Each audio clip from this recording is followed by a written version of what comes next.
G'day, welcome back. Nick Zagoulas and Drew Pavlou have dropped their NDIS video. It's the video that we've been speaking about for almost a month now. That was held up by lawyers because they don't want to get sued. The fuel crisis is finally starting to hit Australia, with fuel prices in some regions now hitting upwards of $4.50. Chris Bowen says we're all fine though. And finally, it was International Women's Day, and as expected, the only thing that was celebrated is the number of women, not the quality of the women. We're going to get into all that and more on the Mark Pirotta Show. 5, 4, 3, 2, 1, 0. Blaster! Welcome to the Mark Pirotta Show. Before we get into the main stories for today, we're going to watch another video related to abortion. So this is an 18-week video. So in last episode, we watched a video of a 9-week-old fetus where you could clearly see all of the limbs, fingers already starting to grow, very obvious lips, very obvious prominent nose. And now we're going to watch what an 18-week fetus looks like. Now, it is not abnormal for people to have abortions up to 18 weeks in Australia. In fact, 15% of all abortions in Australia happen within the time period of around 18 weeks. 91% of abortions happen at the 18-week or before period. Let's take a look at this video and we'll see just how real human life is in the womb. Watch.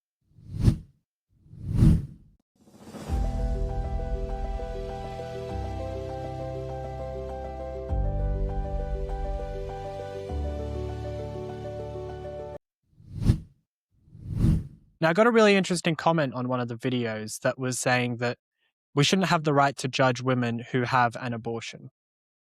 And that is a very interesting aspect, I believe, of the abortion debate, because it's something that has been spoken about far and wide, that when you make it illegal to have an abortion, if someone decides to go and do it or makes the decision to go and actually have an abortion, it becomes a criminal offense. When you properly define what it is that it is in the womb, when it becomes what it actually is, which is the murder of a human life, then it does carry some sort of legal consequence. Now, from my perspective, I do believe that there are levels to morality. There are tiers to morality, that is to say. And so from my perspective, every doctor who would perform an abortion after an illegality is placed upon the action ought to be imprisoned for the act of murder. Now, the woman is a different story because for the most part, women in our country today and in the world today are not educated properly on what is actually inside of them. In fact, not only are they not educated properly, they are lied to directly to their faces and told that what is inside them is not a human life. By every definition, it is a human life from the moment of conception.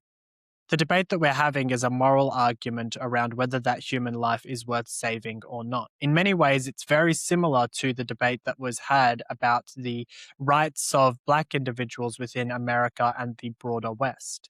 Whether it was that the African Americans were in fact labeled as humans under the Constitution of America, that all men were created equal, classing Black men and women as men in that context. It is interesting that even then, the left wing of politics were the ones who were fighting, and yes, it was the left wing, the Democratic Party at least, were the ones who were fighting to ensure that the slaves remained slaves. The KKK was an off-branch of the Democratic Party. And even in today's world, it is still the left wing who pretends as though they are our moral superiors who are fighting to redefine human life so that a child in the womb does not have any sort of protections. The fight that we are having is a moral one, and we're often told as men that we should not speak up about it. There are many prominent voices who come out and say, no uterus, no opinion. But at the end of the day, 50% of abortions, or it's closer to 45% of abortions, are of men. And so we do have a say in this. Whether or not it is that a woman is the one getting an abortion, 50% of the genome inside of that child, the genetic makeup, is from a man. Fathers are just as important as mothers in the creation of human life, and as such, it does not matter whether you think or whether you do not think that a man should have an opinion. We have a right to an opinion on this matter. Not only that, I do believe in this instance, when we're talking about the definition, in fact, it gives us more of a say. And I'll say this simply. When you are the person who is victimized by something, at least in your own opinion, you have a swayed or biased opinion on the matter. And so you are not looking at it clearly. You are not looking at it from the lens of what is actually an objective standard that ought to be held by a society. As such, if you think that as a woman you have more right to speak about it because it affects you directly, the fact that it affects you directly means that you are not going to be objective about the situation. And no matter what you say, the scientific standard will always back up our claim that a child from the moment of conception is definitionally human. For you to claim anything otherwise is just simply a lie. Or at the very least, you're covering your eyes to the facts in order to try and get your agenda across. And as I've said on 3 episodes now, it is the greatest genocide in human history, and we will not stop talking about it. In the meantime, the other genocide that's happening is of white people in Victoria. That's obtuse and a hyperbole. But it seems that Victoria's crime crisis has not ended, and yet another murder has happened. Now, this story is heartbreaking to say the least. Aidan Becker, who is a young man who decided to step in while a young boy was being harassed, was stabbed viciously to death outside of a train station in Victoria. Now, the only response that we so far have gotten from Jacinta Allen is this video where she claims that they are doing everything they need to do and everything they have to do in order to ensure that this crime crisis ends. Watch. Just so shocked and saddened by the death of Aidan Becker at Mernda Station. I've authorised the Violence Reduction Unit to be on the ground in Mernda, and they are there from today, working with police and schools, understanding the factors behind this shocking act of violence, working too with the community to prevent retaliation and further escalation. This is the same collaborative approach that worked well in Fitzroy just last month. These are just shocking acts of violence. Understand they cause concern in the community. Stronger consequences and early intervention is how we respond. These stories are just going to keep happening. When the state of Victoria has been so lax with their legal system for the better part of a decade, this is going to keep happening. You can't suddenly stamp your foot down and say that's enough and pretend as though the criminals don't already exist within your society. You've let them in. You've let them out. Your bail laws have been so loose for the better part of 10 years that effectively every single criminal who walked through the doors, unless they were a white man who had done something wrong, has effectively been let go on bail. There has been this sort of racial toing and froing in the legal system for far too long. That if you are of some sort of quote-unquote minority class, you ought to be given some sort of extra privilege when it comes to the legal system. As though you are somehow disadvantaged simply because of your skin colour. Australia has not had any laws that would prohibit anyone based on their race, based on their ethnicity for the better part of 60 years. That is 2 full generations and 1/2 of a generation being raised in a society that sees every single individual as equal. And that is at a minimum. And so you have to start separating out the fact that your laws have certain regulations and certain, let's say, sentencing codes for a coloured individual, if that's the way that you're meant to call them, versus someone who is white. If you actually look at the criminal codes in all of Australia, white people get sentenced on average 20% longer than the average person who is not white. The average person is criminalised far more often than not. That is to say, they are sent to jail on first and second offences far faster than someone who is sent to jail for their 20th or 30th offence. It isn't a lie. It isn't a fake statistic. This is numbers that you can go and look up, despite the fact that over the course of the last 20 years, the reporting on criminality in Australia has been stripped to its bare bones. It is almost impossible now to find data, and accurate data at that, which actually shows you demographic breakdowns of who is committing the crimes. The only crimes that you can clearly see are the ones related specifically to things that affect minority groups in this country, or perceived minority groups. Because women are not a minority group in this country. In fact, they're the majority in Australia, and yet they are always the first people to have their data thrown in our faces every time that there is some dirtbag who beats the living hell out of his wife or girlfriend in a case of domestic violence. And yes, he's a dirtbag. We all agree. We have spent billions of dollars since I was in high school. That is more than 15 years ago, trying to solve this issue. More money has been spent on Indigenous affairs and tackling the domestic violence crisis than almost anything else in our country. And the thing is it's going backwards. Things aren't getting better. Most of the numbers that are coming out from both of those fields are actually getting worse. More people are being killed, not less. The outcomes for our Indigenous populations are getting worse in many areas, not better. And it leads you to think that there might be something structurally wrong with the system. For that amount of money to be thrown at a project and no positive outcomes really to show for it, you start to wonder whether it's a problem that can be fixed. Now, while we're on the topic of potential fraud, one of the greatest cases of fraud in Australian history has just come to light. Now, this is a topic we've been speaking about now for almost 2 months. Drew Pavlou and Pete Zagoulas have been hinting, prodding, showing that they are doing this investigation for the better part of 2 months now. And they finally dropped the video. It was held up because they wanted to get it checked by lawyers first to see if they were in any way exposed to a defamation case. Because our laws for defamation here in Australia are very obtuse, and someone can effectively drag you through the courts and put you $1 million in legal debt simply because they want to. If they've got some financial backing behind them, which these people definitely seem to have, considering the cars that they are driving, they can effectively bankrupt you and make you go away simply by dragging you through the court system. But what is it that they have actually exposed? Now, we've said it on this show multiple times, but the NDIS budget is peaking right now at about $54 billion. The initial budget was meant to be closer to about $12 billion in order to help those in our society who need it the most. Now, that is simply not happening. No longer are we seeing the benefit actually reaching the people in much the same way that we don't see the benefit reaching the people for the billions that is spent on Indigenous affairs every year. There's something wrong. Someone is scamming the system. And in the case of NDIS fraud, it's the opposite problem to the problem that we have with the Indigenous affairs, where 17 businesses get something like 90% of when it comes to Indigenous funding. But the NDIS is the opposite issue. The NDIS currently has, only in New South Wales, over 11,000 different providers.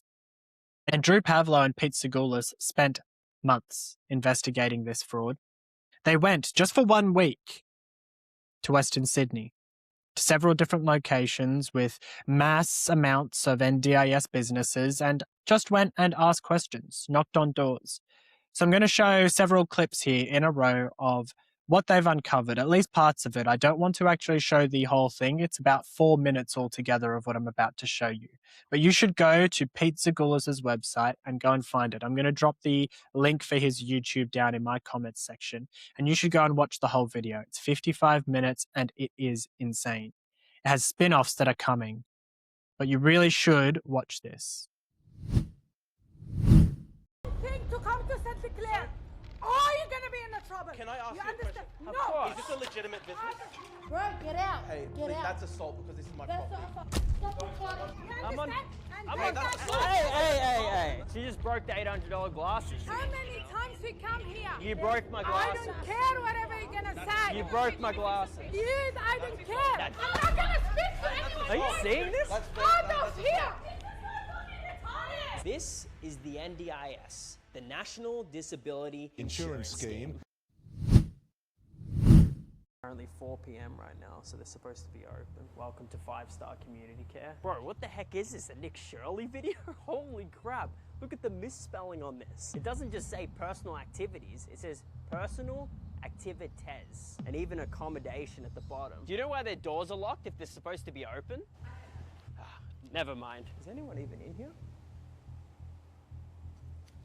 Hello. Hi, I'm trying to get some NDIS services here for my brother. And I was just wondering, are you guys open currently, providing services? Or yeah, because I was just checking here. And I've seen that there's multiple like NDIS providers in here, but I've come 2 times now and all of them are closed down. We're out of here, man. No. Have a good day. No. You're not going until You can't put, bro, this is my property. No. I'm leaving. No, you can't hold please, me. No, you come to my office. You can't hold me. He's literally kidnapping me. We're currently at Bankstown, where there's a bunch of NDISs in this one little suburb, little town here. There's like literally 60 in like a 2-block radius. There's literally 6 NDIS providers on this one sign. Why would there be this many NDISs in one building is the question. And I love how they're all immigration agents below the Yeah, I NDIS. know. That's so good. Is this all in this one building? That's what we're gonna try and Yeah, figure okay, out. let's go in. Let's see. There's already one NDIS right there. Yeah, so there's multiple NDISs in this one building. And why would they all be stacked up in the same area? It's completely locked. So it's supposed to be open 8:30 a.m. to 4:30 p.m. It's completely closed.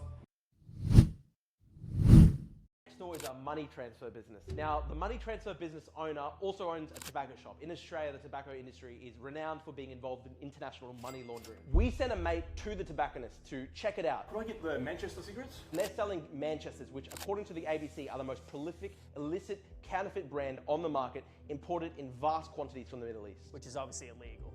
Which ones? Which you got the gold? Sapphire blue or special edition or red? The blue ones. Beautiful. Thanks, bro. There it is. They're selling black market illegal tobacco. They're building up these mountains of cash that they cannot bank. So what do? They create this cash transfer business where they're transferring Iraqi government and military pensions to people living in Australia as refugees. They're getting salaries from the Iraqi government in Baghdad. They're on Facebook saying They're abroad, they're getting salaries in Iraq. What a great country. What a great country. Oh, come on. Just like the NDIS, they're finding new and innovative new ways to constantly leech us dry and destroy the country. The scary part about this is that they're not even scared. Not a single one of these businesses looked terrified, except maybe for that one store owner who was trying to block Pete from actually leaving the business. The rest of them are angry, mad. They seem to be somehow like you're disenfranchising them, like you are stealing from them. And we're not accusing these people of anything, at least not on this show, but I do believe that the proof is in the pudding when it comes to a lot of these videos. A business that says it's going to be open from 8 until 5 should be open from 8 until 5.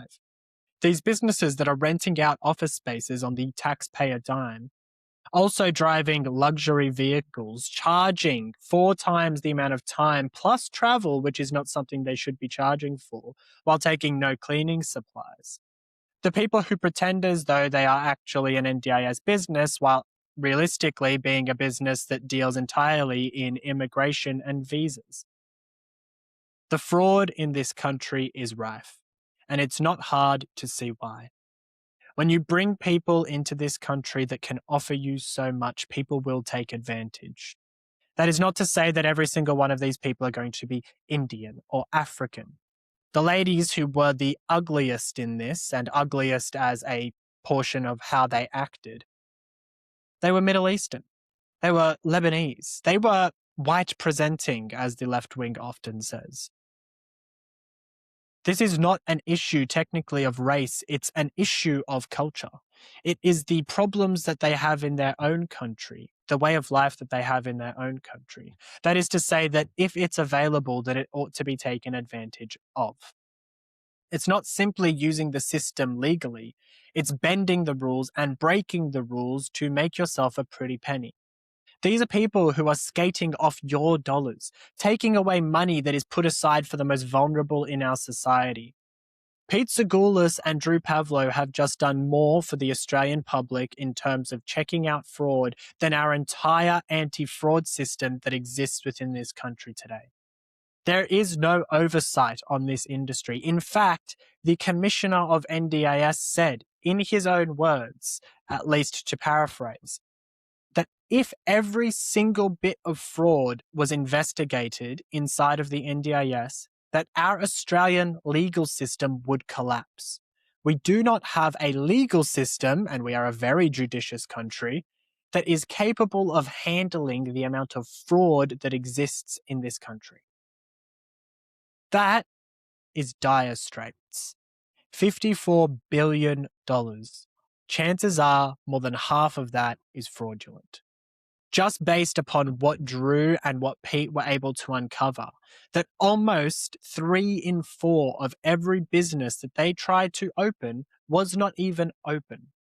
I did my own looking, and you go onto the NDIS website and you can find the currently listed companies, and it is dire straits.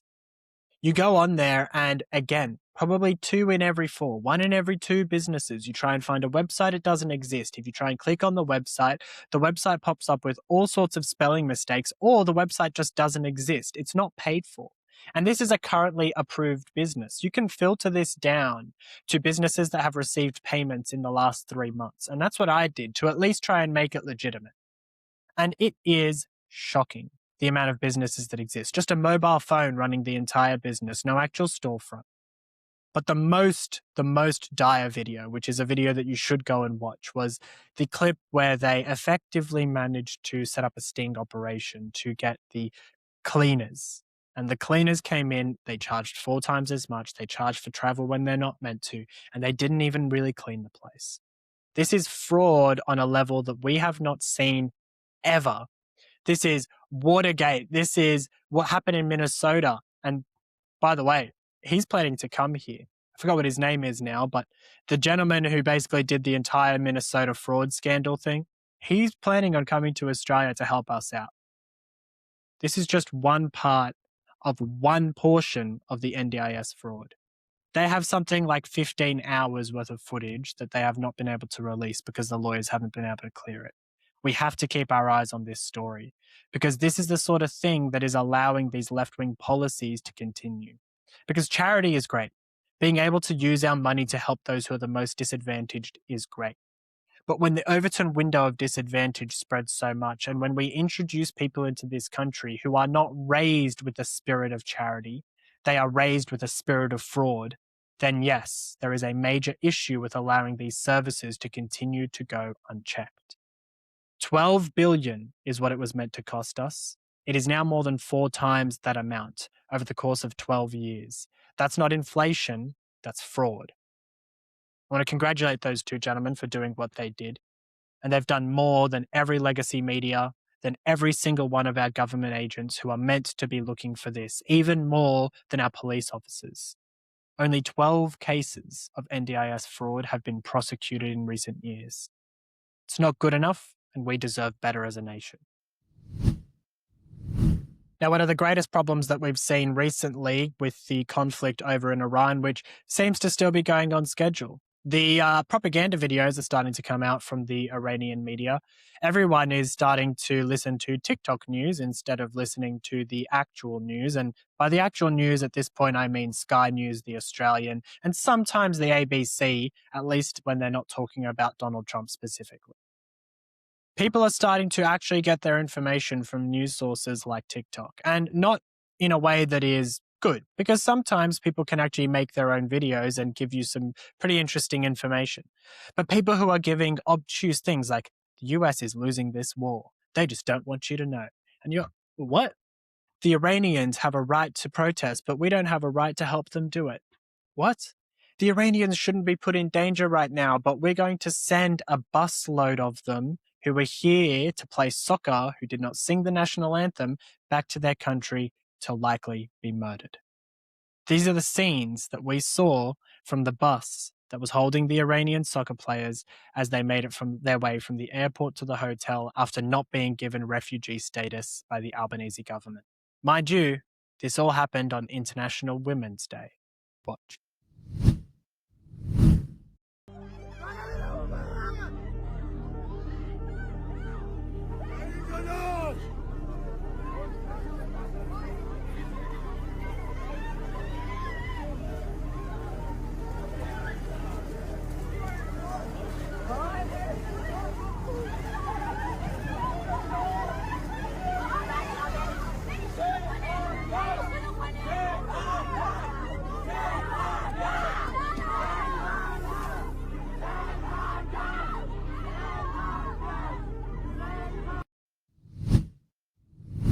However, despite all of that, the government still had the gall to come out and celebrate International Women's Day. And not only them, it was every basically Labor majority party inside of our government coming out with a photo of how many women they have within their governments today. And the problem is that competence is almost synonymous with conservatism when it comes to women in politics. I still don't know of a single competent woman on the Labor side, the Greens side of Australian politics today. There isn't a single one. Katie Gallagher is a moron, and she's effectively one of the highest paid ones there. Penny Wong is also a moron. Everything that she effectively has done has gone wrong. And this isn't just a problem for the women, mind you, because there are no good men either on the left wing of politics. Almost none of them are intelligent. They're just there because they're from safe seats. And yet the people who are actually competent, like Jacinta Price, for example, or Kelly Sloan, for example, are left to the wayside because they're not left-wing enough. Every single one of these people in these photos has a serious image issue. Not because they are hideous people physically, but because their ideology is so rotten that on the same day that they are celebrating International Women's Day, they would allow a bus full of women to go likely to their deaths in a country that is currently in war. This is not some sort of question mark as to whether we are good or bad people. This is a retribution of everything that the left wing believes in. DEI policies are shocking. The idea that having more than 50% of your cabinet be women is something to be proud of is ridiculous.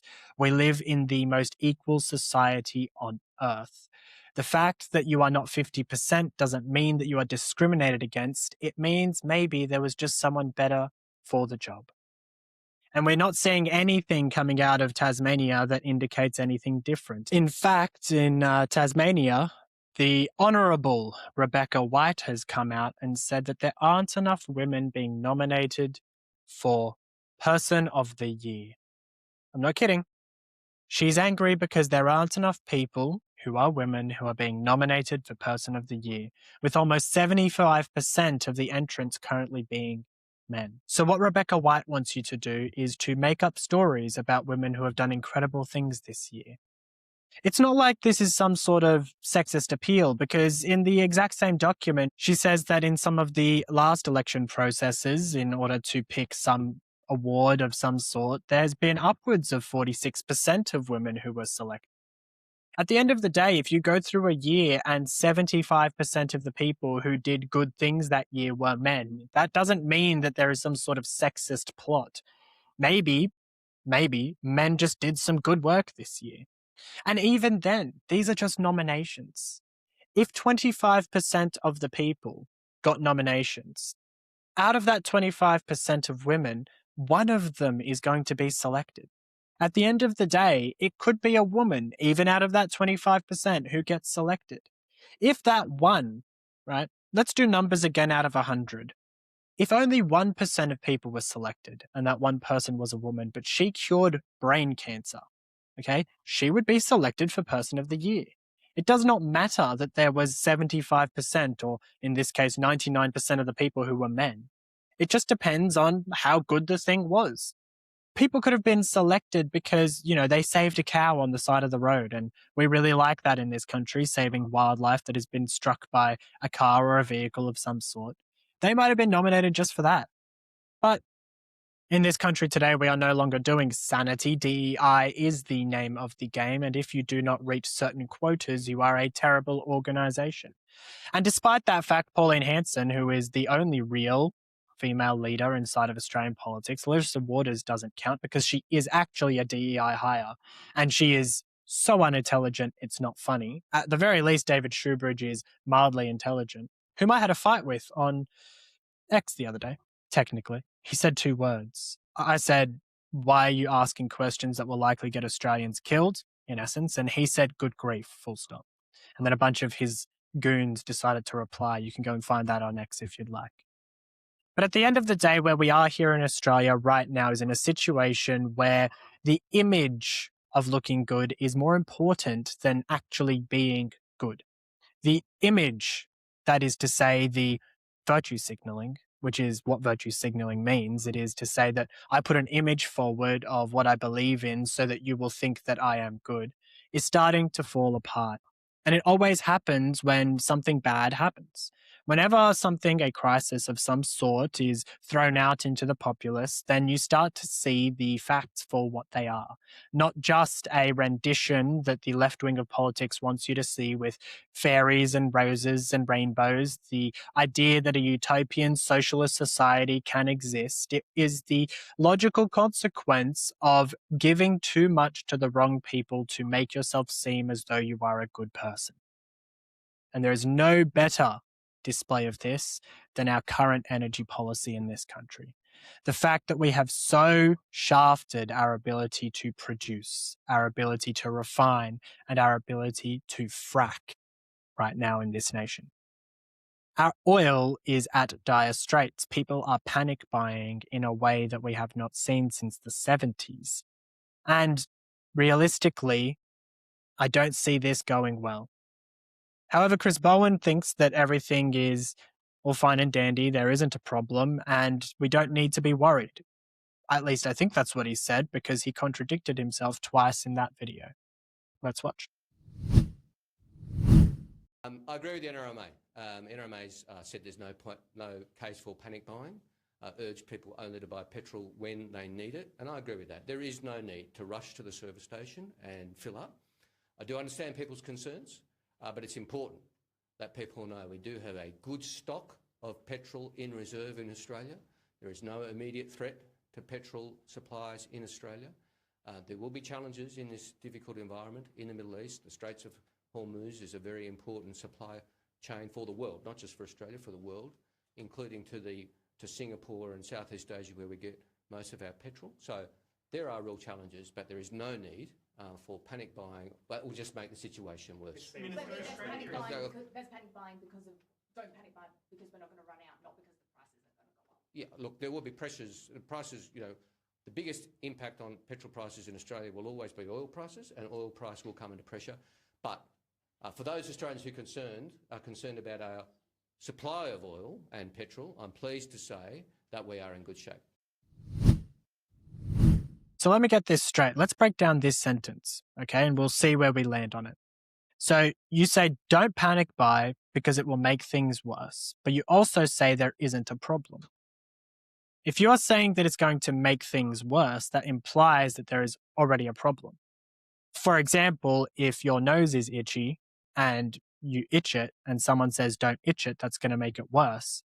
It doesn't mean that there isn't an itch. It just means don't do it because it's just going to make things worse.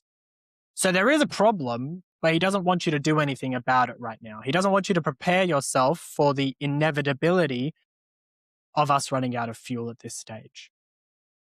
And you ask yourself the question, because he seems so confident that we've got oil coming out the wazoo here, but we really don't. And there's a very good reason for that. And I'm not going to say why. Well, I'll explain after this video, because he makes a compelling case here. And while I was saying don't get your news from TikTok, if you follow the right people, you most definitely can get information from TikTok.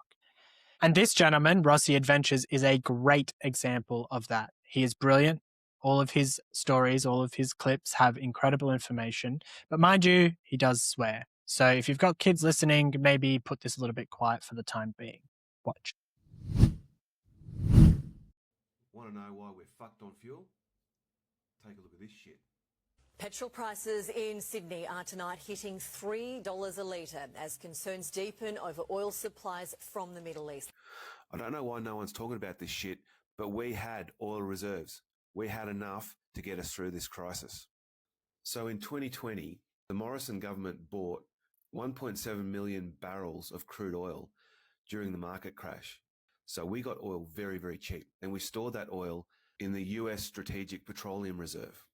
When Albanese got into power, he sold all that oil in 2022. All of our reserves were sold. Yes, he made a profit, but where has that money gone? Now we're in a crisis and we're fucked because we don't have that reserve oil anymore. We are supposed to have 90 days of reserve oil. That's the deal. That's what that oil was going to do. And that dickhead sold it.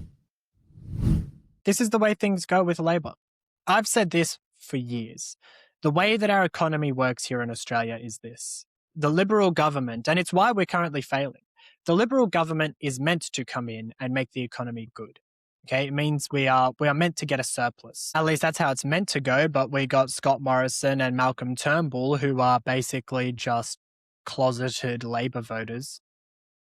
We got them for the better part of 10 years, and so as a consequence of that, the economy went to shambles because they were playing to the left wing of politics, which is give money instead of make money.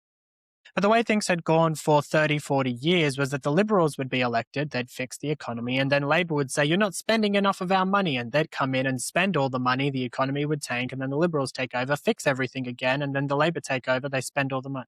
That's effectively how Australian politics went for more than that, probably 60, 70 years. It's the socialist agenda. Again, they just spend the money, and then when the money runs out and things go haywire, they get voted out, and then the Liberals come in. The Conservative government, the capitalist government, comes and makes a bunch of money, and then people feel disenfranchised because there's a couple of people who are poor and they're loud, and the Labor voters stick onto that, and they'll say, look, there's people who are poor, but they don't want to work, but they want money because you have to give them money. And those people who feel disenfranchised get very loud, and the white Liberal women basically feel bad for them, as they would, and they go and vote for Labor instead of voting for the Liberals. And over the course of the next 4 to 5 years, the situation in Australia gets progressively worse for the people who actually make the money, who are the white Liberal women. And then they say, well, we better go back to a capitalist society for a little while and make a little bit of money. And that's basically how politics works. And so this video displays that perfectly, which is basically this. The Morrison government had an opportunity to purchase a bunch of oil and store it in the US when oil prices dropped because of a demand crash. Don't forget, during COVID, basically everyone was locked up at home, and so people weren't using petrol. So prices plummeted. The Morrison government made a great decision to not only buy a bunch of petrol, but to store it in the United States, where it would be defended by the United States. And so we had effectively a safe haven of oil here, so even if they were hit, we would still have oil reserves stuck in the United States. But the Albanese government, upon coming into government, into power, sold it. So if you want to understand why we currently have a third of the oil that we are meant to have in order to be classed as a good country when it comes to oil reserves, that's the reason why. Over 11 million barrels of oil sold by the Albanese government for a pretty penny, just under $500 million. So yes, they made a profit without a doubt, but where did that money go? Probably to the NDIS fraud scheme that they've been peddling for the last 15 years. These aren't conspiracy theories. These are serious issues where we as an Australian population have not really had to deal with something like this forever, because the toing and froing has always been sustainable. But the Liberal government failed us. The Liberal Party failed us. The second that they got rid of Tony Abbott and swung the pendulum to fiscal mismanagement in order to push some sort of left-wing agenda because they thought a populist movement was the way to go, rather than doing the right thing, which is to ensure that your government and your country still has money at the end of the week. In order to plan for this sort of crisis, every single financial manager will tell you, for your personal income, is to have $10,000 put aside, just in case. We have not had that as a nation for 15 years. And we are now reaping the rewards of that mismanagement, which is an extremely large chance that over the course of the next month, our nation will be out of fuel, it'll be out of diesel, And we may enter a period of, let's call it, to dramatize it a little bit, a period of dark ages. But at least Barnaby Joyce is here telling it as it is. Speaking to 7 News, he had this to say. The conflict may seem a world away, but the consequences here at home could be dire. Our fuel stockpile is well below the international standard, triggering fears we could even run out, with oil prices already spiking. Ablaze in the most sensitive and now most dangerous oil corridor on Earth. A Palau-flagged oil tanker burns in the Strait of Hormuz, the channel off Iran's south coast that feeds 1/5 of the world's exported oil and gas. We're in real trouble. One Nation's Barnaby Joyce on the decades-long decline in Australian refining that leaves the country highly reliant on imported oil. But we've got the same old policy, cross those fingers, everything will be fine. We are completely unprepared for this. And that's the reason that people like One Nation, because they just say it how it is. They're not soft-pedaling around the issue and trying to make you feel better than you probably ought to feel. They're trying to actually give you the facts. They're trying to just say things as they see them. And sometimes that's good and sometimes that's bad. In the case of Pauline Hanson coming out and calling Lydia Thorpe the B word, I don't think that's good. But at the end of the day, she owned up to it. She had another chat with Karl Stefanovic over the weekend while they were selecting their member for Farah, who has now been selected. A fine gentleman from what I've seen so far.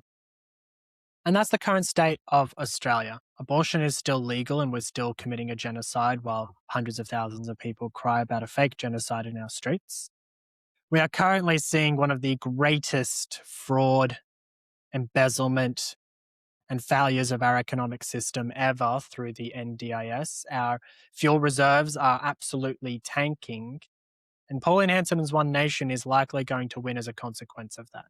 Left-wing ideology is going to start crumbling around these exposures because it can't not crumble. When the veil comes off, the consequence is that you see it for what it actually is.